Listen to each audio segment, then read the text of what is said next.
হাসিনা বিগত দিনে এমন এমন অন্যায় করেছে, এমন এমন অপরাধ করেছে, এই বাংলাদেশের মাটিতে তার বিচার আমরা দৃশ্যমান দেখতে চাই। এটা কি শুধু নোয়াখালীবাসীর দাবি?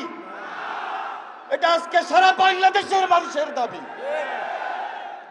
আমরা লক্ষ্য করছি 5 তারিখের পরে অনেকেই হাসিনাকে ক্ষমা করতে দিতে চান। এই সরকারের কাছে আমাদের প্রত্যাশার জায়গা এখানে যে বিচার আমরা চাই, বিচার ছাড়া আমরা ঘরে ফিরে যাব না। আমরা হাসিনার বিচার চাই।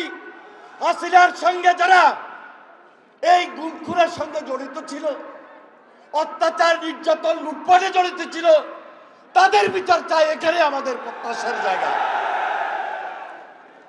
এই সরকার ক্ষমতায় আছে, তারা বিচারও করবেন।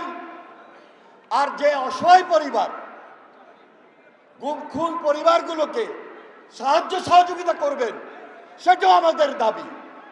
এখন পর্যন্ত আমাদের মামলাও প্রত্যাহার হয় নাই।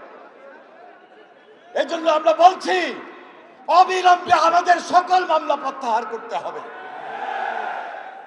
প্রিয় ভাইয়েরা আমার, আজকে সর্বশেষ আমি একটি কথা বলে বিদায় নিব। এই যে ফ্যাসিস্ট সরকার, এই যে হাসিনা, এই যে তার সাঙ্গপাঙ্গ, আমরা দেখছি এদের বিচারের প্রক্রিয়াটা খুব স্লো চলতেছে, এত লো প্রোফাইলে চলতেছে। আমার ধারণা এই সরকার শেষ পর্যন্ত বিচারটা সমাপ্ত করবেন কিনা আমার একটু সন্দেহ হচ্ছে, আমার কষ্ট হচ্ছে।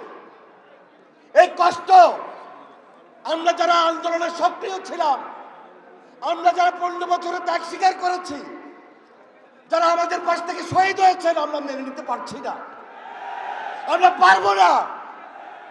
তবে আপনাদেরকে অভয় দিতে চাই, আপনাদেরকে কমিটমেন্ট করতে চাই, ইনশাল্লাহ এই সরকার খুব সহসায় নির্বাচন দিতে হবে।